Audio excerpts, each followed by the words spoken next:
Bonjour à tous, bienvenue, c'est Angie. On se retrouve pour une présentation d'oracle. Aujourd'hui, on va découvrir ensemble l'oracle des Pythis sacrés, un oracle de Daniel Dulski, illustré par Janine Hausmann. Donc, c'est un coffret aux éditions Vega.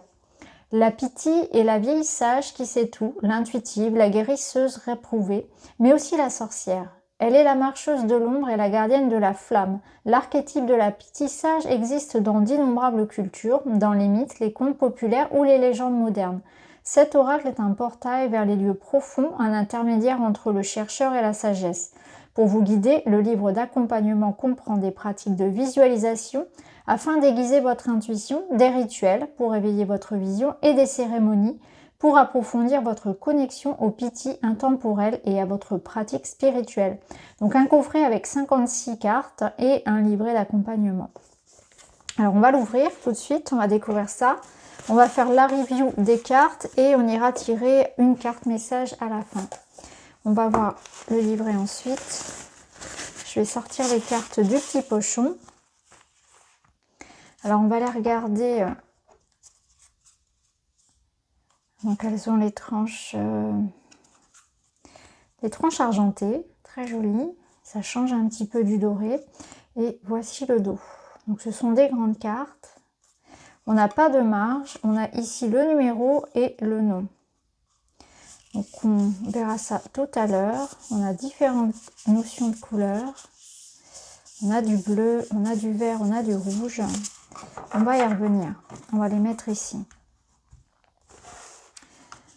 Alors, on va regarder tout de suite. Alors, le livret est en couleur. Et là, on va découvrir donc les différents domaines des cartes.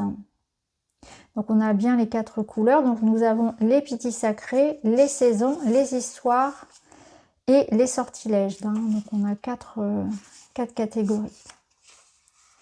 Alors, ici, déjà, vous avez ce lien d'amitié avec un oracle.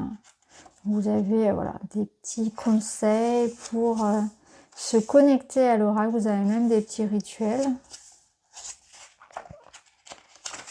Vous avez de quoi lire. Alors ici, on vous en donne davantage sur l'archétype de la Pythie. Dans les différentes cultures. Comment rendre hommage à la Pythie. La magie pratique. L'oracle est un portail. Les oracles s'apparentent à des outils pratiques qui servent d'intermédiaire entre le temps profond et le chercheur, renvoyant à ce dernier le reflet de ce qu'il sait déjà, mais n'a pas encore fait remonter à la surface de sa conscience. En fait, l'oracle est un médium entre l'inconscient et le conscient. Ça, c'est ce qu'on vous explique. Donc, les 4 couleurs. Dans cet oracle, vous trouverez 4 couleurs ou sigils comportant chacune 14 cartes. Donc les Pythis sacrés, les saisons, les histoires et les sortilèges. Rituel d'ouverture, donc pour vous connecter à votre oracle. Bon, ça, on n'est pas obligé de le faire. C'est souvent proposé dans les livrets, mais ça, après, chacun a ses habitudes, à vrai dire. Donc vous avez vraiment beaucoup d'exercices, beaucoup de rituels. Alors ensuite, vous avez les tirages. Donc, vous avez un tirage à 3 cartes. La grand-mère parle de tirage. Le tirage d'hier, aujourd'hui et de demain. Vous avez le tirage de l'âme, l'ego et l'esprit. Vous avez un tirage ensuite à 5 cartes. Le pentagramme du tirage magique. Vous avez un tirage à 6 cartes. Le tirage de la naissance vers le vide. Le tirage par couleur spécifique. Le tirage de l'histoire de la Pythie. C'est vraiment très très complet. Il y a beaucoup de méthodes de tirage. Ok, tirage de la saison de la lune et de la flamme. Ok, bon ça après c'est à voir un peu plus en détail. Alors ensuite vous avez chaque catégorie de cartes. Donc on retrouve la couleur et le dos associés. Donc pour chaque carte, on a une miniature en couleur. On a donc le nom de la Pythie, son numéro. Et on retrouve ce qu'on n'a pas sur la carte, on retrouve un mot-clé. Donc par exemple pour la carte 1, la Pythie de la montagne du Nord, vous avez la résilience. Ensuite pour la seconde, la Pythie du bosquet de chêne, vous avez la connaissance. Donc ça c'est un petit plus qu'on n'a pas sur la carte, hein. C'est un mot-clé associé à chaque Pythie. Donc ensuite vous avez tout un message, grand-mère prend la parole. Donc vous avez le message de la carte. Ensuite, vous avez le rituel du matin et un rituel au clair de lune. Donc pour les autres cartes, c'est pareil. On retrouve donc un mot-clé. On retrouve le message de la grand-mère, la Pythie. Vous avez le rituel du matin et vous avez le rituel au clair de lune. Ok, donc ça, on a la même chose pour toutes les cartes, hein, dans les différents domaines. Alors à la fin, vous avez un petit texte ici, devenir Pythie, réveillez votre Pythie. Et vous avez ensuite donc les biographies de l'auteur et de l'artiste.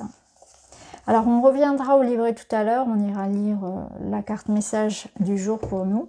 Et puis ce que je vous invite maintenant à voir, c'est toutes les cartes, donc on va les regarder une par une.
Alors, maintenant, on va aller chercher la Piti qui a un message pour nous aujourd'hui. Donc, on va mélanger les cartes et puis aller chercher le message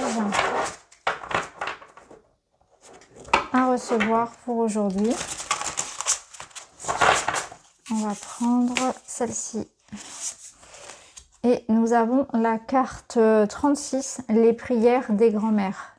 Donc, je vais vous lire tout le message et ainsi que les rituels.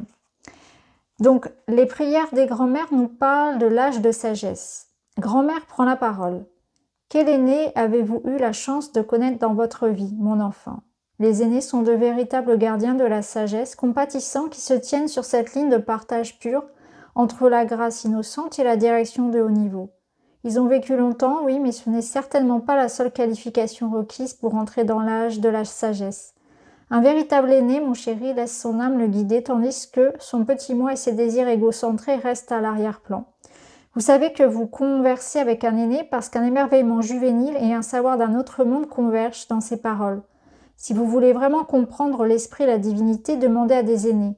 Attention, il se peut qu'il n'ait pas de titre de noblesse ni de particules devant leur nom. Leur sagesse s'accompagne d'une certaine humilité et d'un refus catégorique de s'approprier les principes et le langage qui sont intemporels. Alors, petit rituel du matin, les sages des bois. Ce matin, vous n'avez jamais été si éveillés. Faites face à l'Est, la direction à la fois de la naissance et de la mort. Le royaume de la grâce où la fin rencontre le début. Prenez votre journal et écrivez la nouvelle du sage des bois. Vous pouvez utiliser les amorces que je propose ici ou créer les vôtres. Si vous avez eu la chance de rencontrer des aînés dans votre vie, cette histoire est peut-être la leur. Je les ai rencontrés dans les bois, ces sages qui m'ont dit, 3 petits points, leurs leçons parlaient d'eux, 3 petits points. À ces moments-là, j'ai reconsidéré mon, ma, mes, 3 petits points. Je me suis demandé pourquoi, pendant si longtemps, 3 petits points, je serai pour toujours reconnaissant envers cet aîné qui a illuminé ma, mon, mes, etc. Donc c'est intéressant ce petit rituel de réflexion. Enfin, personnellement, ça me parle beaucoup. Ensuite, vous avez donc le rituel au clair de lune, visite en rêve d'un vieil ancêtre.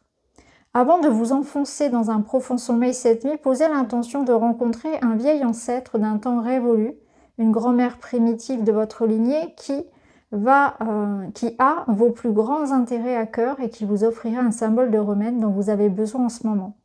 Au réveil, si vous avez reçu un symbole, essayez de trouver une représentation physique de ce remède et placez-le sur votre autel. C'est important parce que ici, la vieille dame de votre rêve devient un guide pour vous dans votre travail spirituel. Vous devez développer un langage commun. Si elle vous montre un os, trouvez-en un ou dessinez-en un. Posez-le dans un endroit sacré. Avec le temps, la communication entre vous deux deviendra beaucoup plus claire. Donc voilà pour ce qui est proposé dans l'oracle. Donc il est assez original, j'aime beaucoup les illustrations. Si on est fan de tout ce qui va être un peu witchy associé aussi au rituel, à tout ce qui va être travail sur le spirituel, sur le contact, c'est très intéressant. Donc voilà les amis, n'hésitez pas à me dire en commentaire ce que vous en pensez. Je vous embrasse et je vous dis à très vite.